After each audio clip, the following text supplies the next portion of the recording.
Olá, tudo bem com você? Seja muito bem-vindo, muito bem-vinda aqui no meu canal. Vamos conversar sobre a saúde integral, inclusive o que protege a saúde e o que ameaça a sua saúde. Eu sou o Dr. Carlos Henrique Costa, sou cardiologista e fico muito honrado com a sua companhia aqui no meu canal. Vamos ao vídeo de hoje.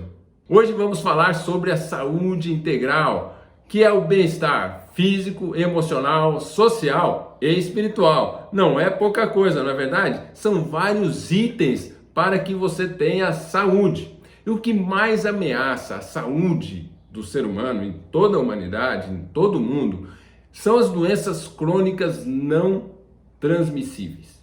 Particularmente as doenças cardiovasculares, que é a principal causa de morte no nosso meio, o diabetes e também o câncer e doenças respiratórias. Matam mais de 70% da nossa população. E essas doenças têm uma íntima relação com o estilo de vida, particularmente o hábito de fumar, o abuso do álcool, o sedentarismo e a alimentação não saudável.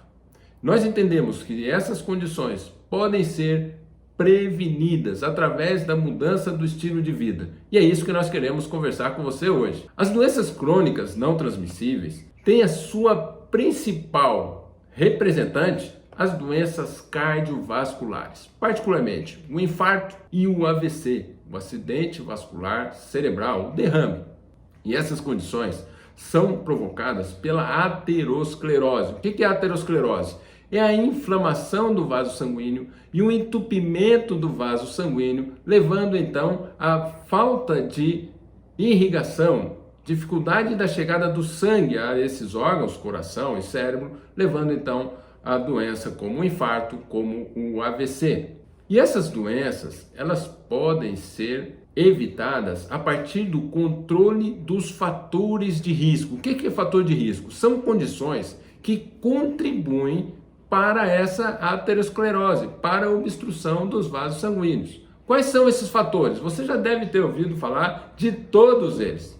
A pressão alta é um importante fator de risco para as doenças cardiovasculares. O sedentarismo também já mencionei para você. Mas também o tabaco, o uso do tabaco, o fumante, a elevação da glicose, o diabetes, o excesso de peso, e olha que o brasileiro está muito acima do peso. A maioria da nossa população está acima do peso.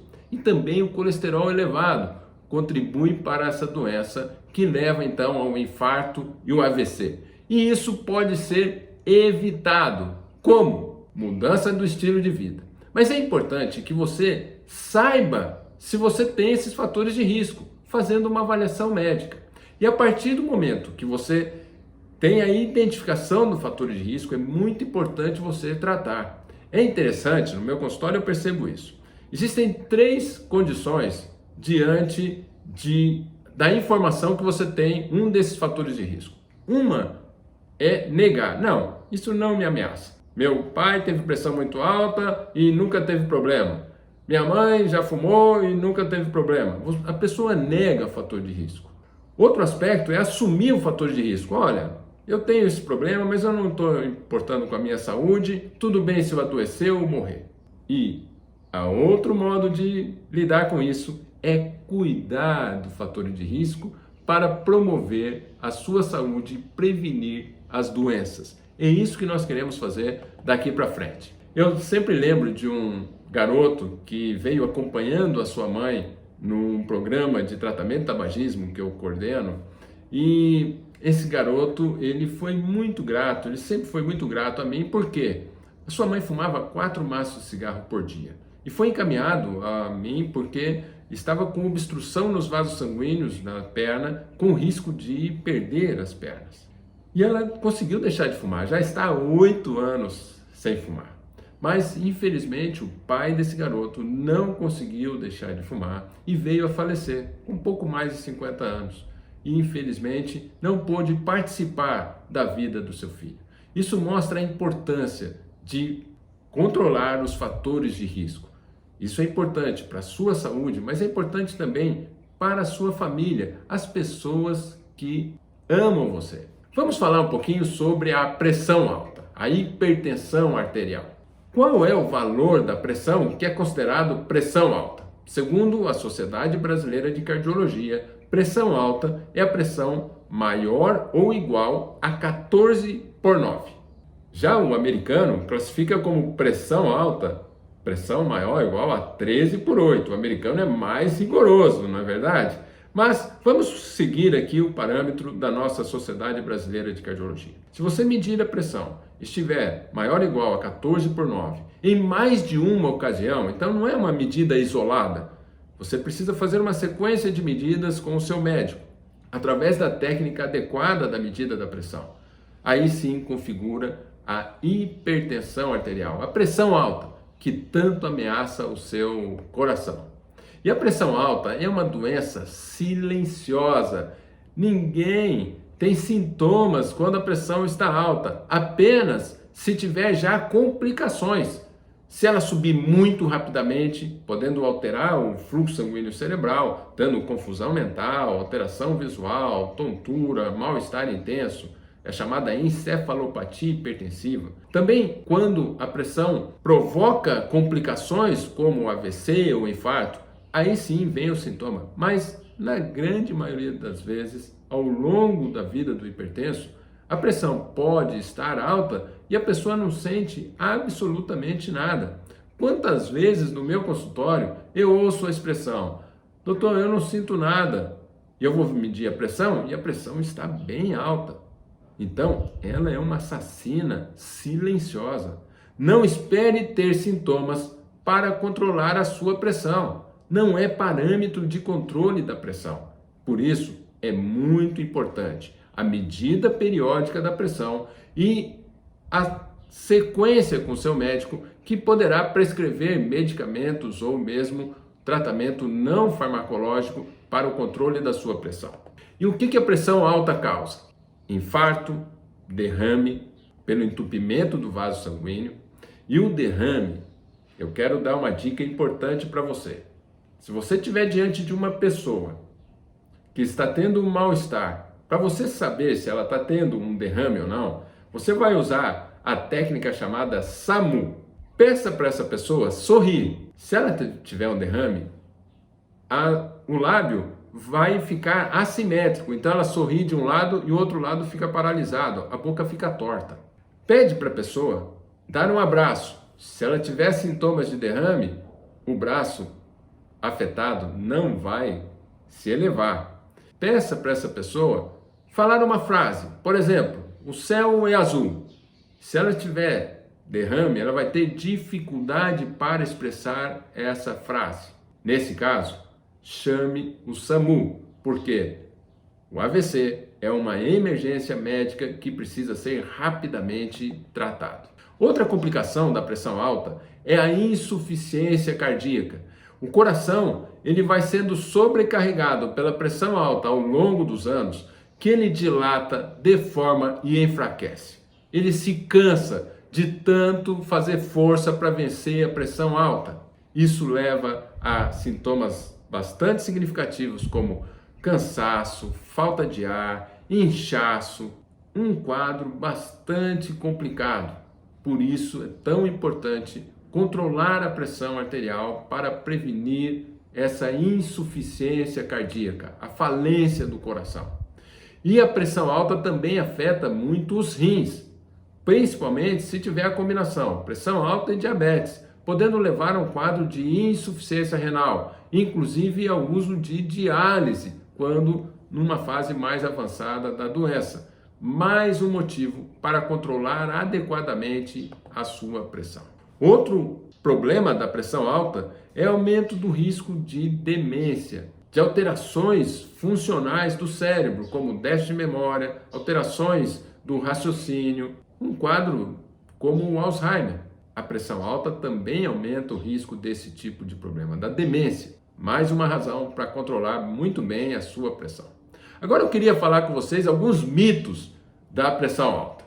Um mito é: não estou sentindo nada, então minha pressão está normal. Já mencionei a vocês que a pressão alta é uma doença silenciosa, uma assassina silenciosa. Então, não espere sintomas para medir, avaliar e controlar a sua pressão arterial.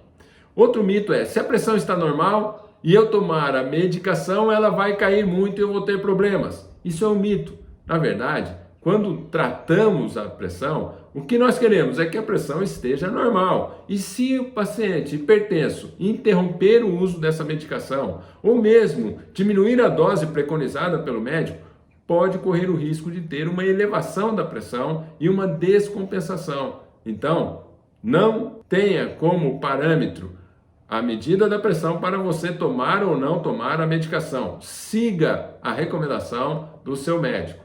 Outro mito é, para mim a pressão boa é 15/9, 16/9. Eu me sinto bem com essa pressão. Na verdade, essa pressão está agredindo o seu vaso sanguíneo, aumentando o risco de você ter infarto e derrame. Então a pressão boa para você é 12/8, é abaixo de 14/9. Vamos perseguir essa meta de pressão muito bem controlada. Outro mito é, a minha pressão está alta e eu preciso ir para o pronto-socorro.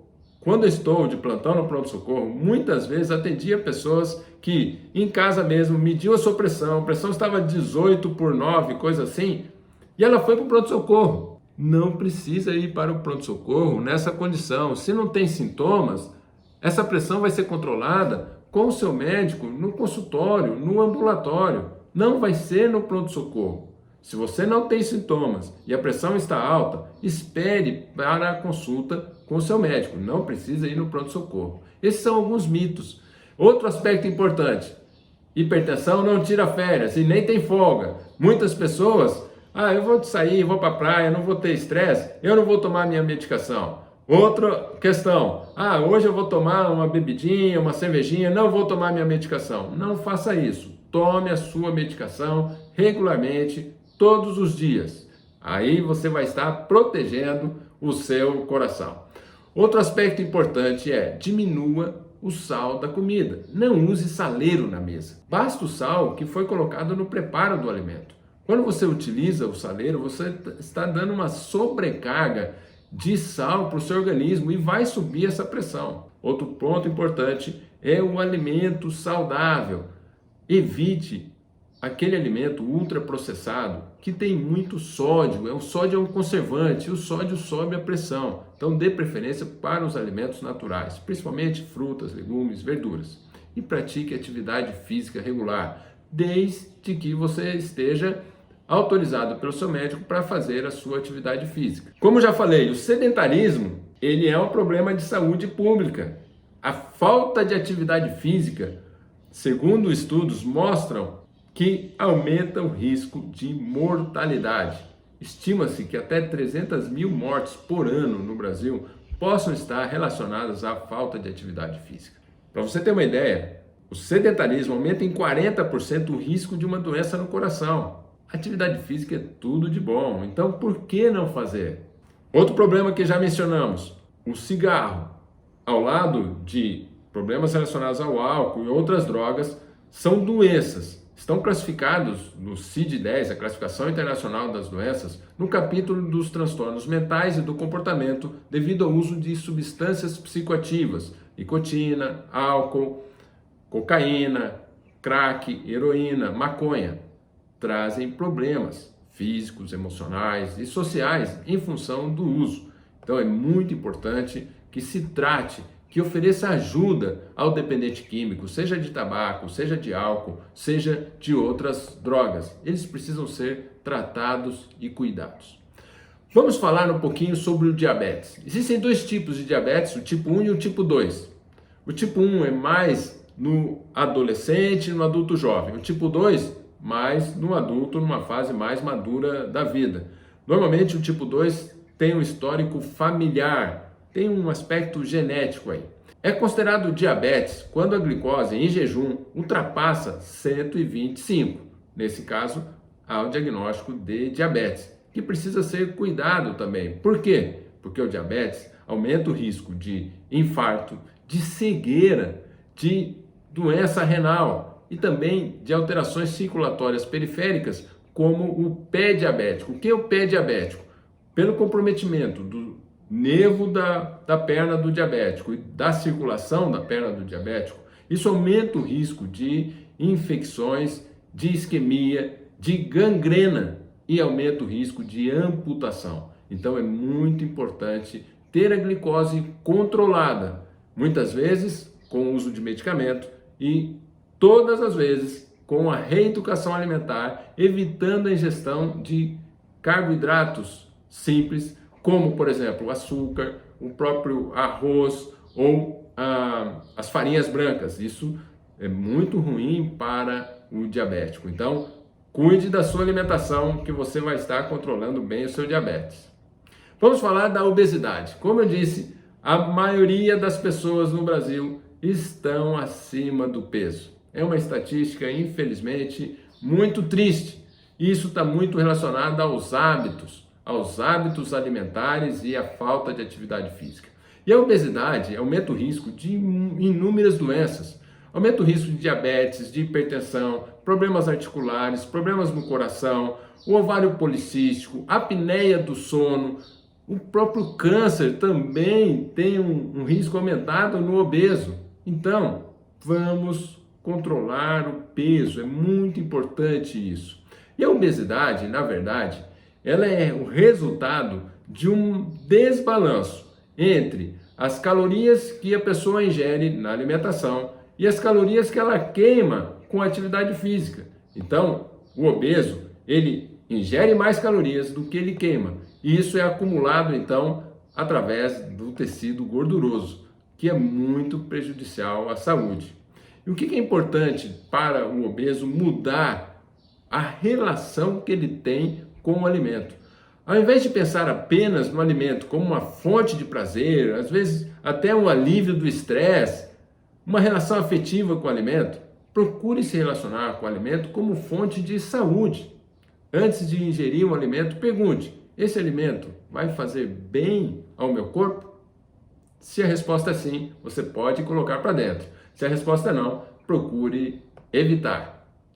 Outra questão, o colesterol. Nós sabemos que existem basicamente dois tipos de colesterol, o bom e o mau. O bom colesterol, ele protege o vaso sanguíneo. E o mau colesterol, ele obstrui o vaso sanguíneo, se depositando na parede do vaso, dificultando a circulação do sangue pelos vasos sanguíneos, podendo levar ao infarto e ao AVC. Então, é muito importante que você conheça qual é o nível do seu colesterol e se ele está muito alto, o seu médico entender que você precisa de remédio, tome seu medicamento regularmente. Como eu falei, a doença cardiovascular é a principal causa de morte no mundo. A segunda causa de morte são os diversos tipos de cânceres. O câncer mais comum é o câncer de pele. E para você prevenir o câncer de pele, é importante você usar um filtro solar, protetor solar. Mas também tem alguns outros fatores que contribuem para o risco de câncer. O uso de bebida alcoólica aumenta o risco de câncer. E é também muito importante você ter uma avaliação médica periódica para fazer o diagnóstico precoce e a prevenção do câncer. Nas mulheres, a principal causa de câncer é o câncer de mama e nos homens o câncer de próstata. Por isso que nós temos aí o Outubro Rosa e o Novembro Azul para fazer campanhas e lembrar da importância da prevenção desse tipo de câncer. Mas não é só nesses meses que nós devemos fazer essa prevenção, é de janeiro a janeiro, não é verdade? E olha, imagine comigo aqui, já pensou se a gente tivesse uma pílula mágica para promover saúde e bem-estar? Uma pílula mágica que pudesse prevenir doenças cardiovasculares, pressão alta, diabetes, obesidade, câncer, ansiedade e depressão, osteoartrose, demência. Já pensou? Seria muito bom, mas não existe nenhum medicamento que faça tudo isso. Mas existe um comportamento que ajuda a prevenir todas essas condições, que é a atividade física regular. É muito importante que você faça atividade física regular. E quanto você deve fazer? Pelo menos 150 minutos de atividade física por semana, de leve a moderada. Aquela atividade que você cansa um pouquinho e transpire um pouquinho. Claro que você precisa respeitar os seus limites. Se você tem alguma condição que dificulte a atividade física, converse com o seu médico para saber qual tipo de atividade física seja o ideal para você. e alimentação saudável. O que é alimentação saudável? É alimentação rica em frutas, legumes, verduras. Devemos evitar os alimentos industrializados ultraprocessados, embutidos, empacotados, engarrafados, refrigerantes. Isso não é nada bom para a sua saúde. E é interessante, uma vez eu participei de um congresso de cardiologia e que o tema foi os 4 pós brancos que matam: cocaína, sal, açúcar e farinha branca. Então, preste atenção nesses pós brancos. Evite esses pós brancos que são ameaçadores à sua saúde. Existe um lema bastante interessante: descasque mais e desembale menos, priorizando a alimentação natural. E aí eu queria que você pensasse um pouquinho: o que te dificulta a mudar o estilo de vida e adotar um estilo de vida saudável? Às vezes é comum aquela procrastinação. Segunda-feira eu começo a dieta. No início do ano eu começo a fazer atividade física. Isso é procrastinação. Você vai adiando e nunca começa. Isso é muito ruim. Às vezes a preguiça é mais confortável você estar na frente da TV, sentada na poltrona, do que você estar fazendo uma caminhada ou frequentando uma academia. Mas não é mais saudável. A falta de tempo é uma justificativa comum. E se você não tem tempo para cuidar da sua saúde, você infelizmente vai precisar arrumar tempo para cuidar das doenças. E não é isso que a gente quer. E outro aspecto importante, como eu falei, da saúde plena, é você desenvolver uma espiritualidade que é um relacionamento com Deus, com o próximo e com você mesmo, através do amor. Amor a Deus, amor ao próximo e amor próprio também, tão importante. Todo ser humano ele tem uma carência essencial de amar e ser amado. Nós precisamos disso. E é muito interessante desenvolvermos valores espirituais. Muitas vezes, no nosso dia a dia, nós somos pegos com emoções desagradáveis, como ira, ressentimento, tristeza, culpa, ansiedade, medo, não é verdade? Tão comum hoje nesse momento. E a minha sugestão é que você desenvolva os valores espirituais, do perdão ao próximo, mas também o perdão próprio, do amor próprio e o amor ao próximo, a fé, o domínio próprio, a paz interior e a gratidão. Isso que vai promover a sua saúde plena, sua qualidade de vida, o seu bem-estar, a saúde integral. E também não podemos nos esquecer do sentido de vida. Por que estamos aqui? O meu sentido é cuidar da saúde das pessoas. E também fico muito grato, agradecido pela sua presença aqui, assistindo a esse vídeo, porque a sua presença preenche a minha vida de sentido. E por você estar aí, preenchendo a minha vida de sentido, assistindo esses vídeos, promovendo saúde junto comigo, é por gratidão que eu quero te dar o meu abraço no seu coração.